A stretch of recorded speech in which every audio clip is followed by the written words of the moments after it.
味しいものがありゃどこまでも飯旅 Season 6 Konkai no Mesha to be were 北海道おいしいうどん8選。それでは早速 Let's get it started 1. Chiyuki まずはこちら、人口8000人の町にできるご覧の行列、東川町の大人気のうどん屋さんをご紹介。大雪山の伏流水を使った手打ち讃岐うどんがいただけるんです。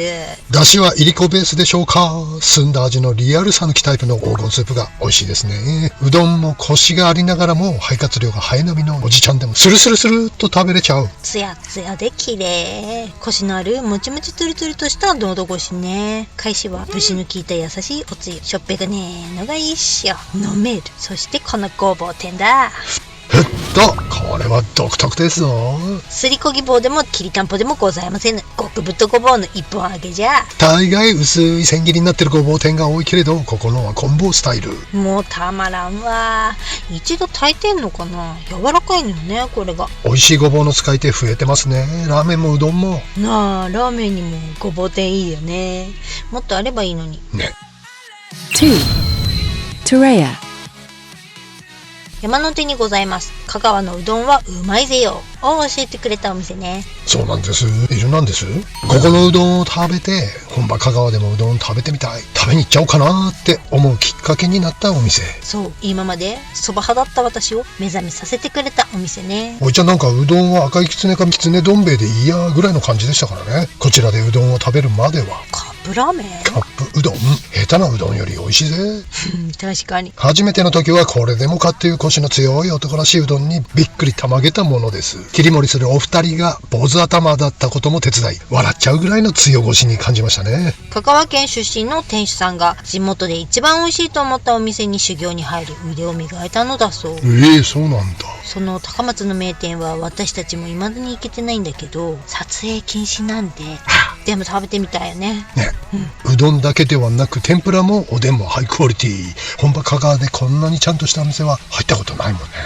確かに。香川では本当の木先でうどん売ってます的なお店が多いもんね。でも一番美味しいと思うお店で修行なんて志村けんさんみたいだね。志村けん、あ、いいの？そう、高3の時にアイーンの志村けんはアポなしで憧れのドリフターズのリーダー碇谷長介さんの自宅に押しかけて付き人になるのを直訴したんだそうですよ。すっげえ。チャレンジャーにしか幸運は降りてこないのいいエピソードだね。ね。 3. Kabato Seimenjo 札幌から国道275号線を北上するとこの行列が見えてきます。カバトの大人気うどん店。平日でも人並んでる。だけどこの光景がうどん県香川でもよく見る人気うどん屋さんの光景だよね。なあ、確かに。香川県の誰もいない田舎道走ってると急に人がうろうろしてる場所があるのよね。おお、さてはうどん屋だなつってね。そうそう、看板とか全然見えないんだけど人がゾロッゾロ歩いてるからわかんの。その光景がこれだ。外でちゃべしゃうあたり、まさに讃岐そのものって感じ。讃岐気分を味わうならここね。ちなみにこの讃岐っていうのは現在の香川県にあたる旧国名で香川県全体を指す言葉。讃岐市って市も香川県にはあるんだけれどもそれとは別。徳島が阿波で北海道が蝦夷地みたいなやつ。そういうこと。 4. Kama Age Udonichu 代わってこちらは大阪の名店一中で修行したというお店。一中は本場讃岐の釜揚げうどんを大阪に広めた有名店で、残念ながら数年前に閉店してしまったんだけど、お弟子さんたちが大阪のみならず全国にその味を継承していて、その中の一軒がここってことらしいっす。知りませんでしたね。高級なお店が札幌にあったとはね。ここは視聴者さんに教えていただいたお店。教えてくださった視聴者さんに感謝だね。ありがとうございます。麺の太さと量を選ぶだけという超シンプルなスタイルの釜揚げ一本勝負のお店。本場讃岐にも釜揚げのみ、ぶっかけもかけもなしってお店はあれど、麺の太さを選ぶってのは初めてね。これ釜揚げ麺量半端ないっす。だけどツルツルもちもちで柔らかめ。おいちゃん好きなタイプの麺だ。これは太麺の方がいいかもね。細麺は食べやすいけどちょいっとやわいって感じで切れやすいもんね。切れてないです。夏場はざるうどんもあるんだって。うわ、ざるにいいかもね、この細麺。でも冬でもさ、ざるあった方がいいよね。ねえ、私はね絶対ざる派。コシの強い麺そのまんまカミカミして食べるのが好き。さすが神さん、いろいろ噛むよっよ。 5. Udon ya Kamugi. また札幌市西区の人気うどん屋さん。おやー、西区多いですね。札幌市西区別名讃岐区だね、こりゃ。コリアは韓国。 Korea. こちらも大繁盛店。もっちり太めのコシある麺に透明感のある節系のお出汁がいいですね。いりこ煮干し系ではない関西節系お出汁って感じかな。これもまたうまし。そしてここは天ぷらがうまいんですわ。半熟卵とか小エビとごぼうのかき揚げとか超うまっすね。はいはい。あと夏場は細めのざる丼ってメニューがあってね、これが最高さ。あとランチのセットがお得ね。はいはい。柏店かけセットで1000円じゃなかった税込み1100円。もう税抜き表示やめません？ややこやしい。ややこしいでしょ。ややこしいややこやしいでしょ。ややこしい。Yayakoyashi. ややこしい。 6. Today's Katsu Curry. GU Jinsha Jikan. 今日のカツカレーはこちら。創業45年くらいになるという自由人社時間さん。2021年に老朽化のため閉店したんだけど、2024年に復活。こちらも札幌ソウルカレーの一つなんでしょ。そうなんです。早く食べに行かなきゃ思ってウェブサーチしていると、お、カレーうどんがあるんじゃねえかってことは、自由人社時間さんじゃカツカレーの代名詞、カツカレーうどんいけるでしょうってことでやってまいりました。時間にカレーうどんなんてあったっけ。そうなの。前はなかったはずだけどね。さては。そうなの。本来接点のないカツカレーうどんリクエストをしてみたら、いいですよってことで、はい、カツカレーうどん。また特注カツカレーオートクチュー。Haute couture. でかっ。おい、ライスついてんのかーい。嬉しいやら恥ずかしいやら。さすが和北大前だね。学生さんは大喜びだろうけど、おいちゃんにはちょっと腰が引けちまった。こんなに食べらんないよ。きついねこりゃ。でしょう。でも無理ってオートクチュールだからね、残すわけにはいかねえぜってんで気合を入れて食べたとさ。ハイカロリー。ハイカロリーだよ。 High calorie. どうしてもカツカレーは絡めないと気が済まないのね。意外とないんだよね、カツカレーうどんってさ。札幌じゃカツカレーラーメンよりマイノリティさ。そう言われり Minority. ゃそうね。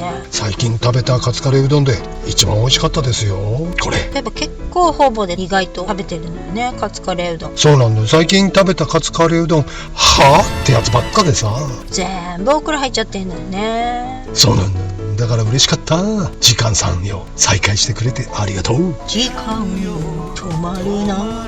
矢沢永吉ファンの皆さん、申し訳ございません。だって7. Udon next. 北見網走界隈でもご紹介したばかりのうどん屋さんでしょが。出ました、3歳児。あれ、こちらも讃岐うどんですね。美味しいうどんあるよ、タレコミ視聴者さんにいただきましたんでね。早速参上ね。タレコミいただいた視聴者さんありがとうございます。はい、これです。美しい。見とれちゃって食べるのがもったいないわね。一口目から感動。久しぶりだ、この弾力、この硬さ。思わずにんまりしちゃいましたね。たらこカルボナーラうどんもすごく美味しかったですね。カルボナーラの時点でたらこ不要の美味しさでした。これはいいね。今年もまたこのうどんに再開するのが楽しみです。なぜに変わるじゃじゃ麺。そうそう。かけも食べたいし、ざるも食べたいし、カルボも食べたいし、じゃじゃ麺も食べたいから2回はいかにやだね。行きましょう。2回でも3回でも。 8. Hoku Hoku-an. 長沼の小麦畑の中にございます。去年の夏、私が恋に落ちたうどん屋さんでございます。素晴らしいロケーションでね。ここはうどん抜きでも訪れたい、そんな場所なんですね。本当に素敵なお店。お庭にいろんな可愛いアートが無造作に置かれていて、見ているだけで楽しい。独特の世界観がとってもアーティスティックで好きな感じ。カウンターに座ると目の前にこれぞ北海道っていう景色が広がっておりまして、見ているだけで癒されますね。黄金色の小麦畑が一面に広がって、なんとも綺麗でございますね。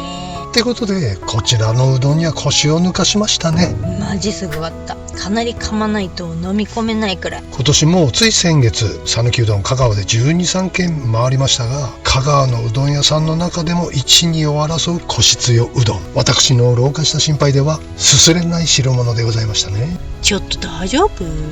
心配だな。へへ。私は硬いのが特に好きなもんで、これは大好物。とすすりぼれでございました。いやいや、これは冷やでいただくにはじじいには硬すぎちゃう。温かいおつゆと一緒でちょうどいい感じ。またこのおつゆが美味しいです。これは讃岐でも戦えるおつゆじゃないですか。全日本でトップ争いのお気に入りおつゆでございましたね。ね。 9. Additional time. Tanigawa Bay Kuku 10.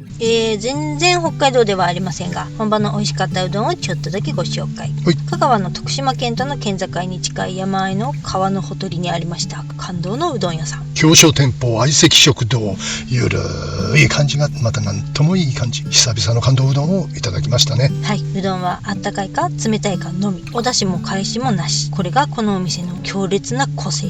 醤油をかけていただくタイプ。まあ釜玉の原型に近い食べ方ね。はい、つるりとしたコシのある太麺が美味しいんですわ。これがあったかい麺は思ったよりも柔らかくって冷たい麺とのギャップにびっくりねえ、卓上にある醤油に酢、唐辛子、柚子胡椒、ごまなどで自分好みの味にカスタマイズしていただけるのがいいですね。冷たいのには酢をかけると美味しいよって向かいのクッキー煮のお父さんが教えてくれましてね。似てた。これがめちゃめちゃ美味しくてね。唐辛子もこれがかなり辛くて美味しい。液体になってるタバスコタイプの柚子胡椒、柚子スコも最高でさ。思わず買ってきちゃったね、ここは絶対また食べたいナンバーワンうどんですな。すな。ってことで、讃岐帰りに私たちが真っ先に食べたい北海道のうどんたちをご紹介しました。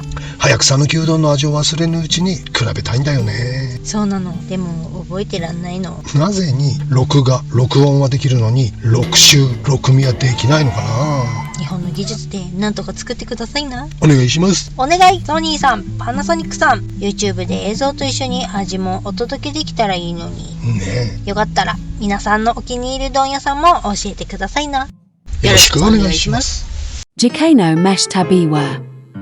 Zet Taimata Tabathai. Hokkaido Iniwa Kita Hiroshima Kaiwai Des. O Tano Shimi ni.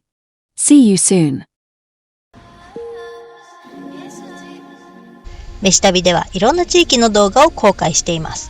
飯旅地名で YouTube 検索して気になる地域の動画をよ動画ご覧ください。ろしくしなくく。すりこぎ棒でもきりたんぽでもございません。そこは甘かぎますかね。ツッコミも噛みますかね。甘かぎますかね。匂いは嗅いでません。すりこぎ棒でもすってかすりこぎ棒でも笑っちゃうグー。テンパ悪いね。香川ではもっとカジュアルというか。どこですか。カナダですか。香川。なんか超えてないですね。飲んだら潤わ飲んで飲まれて余計なのいいからガラガラする。余計なことしてガラガラするから、夏場はざるうどんもあんだって。ざるうどん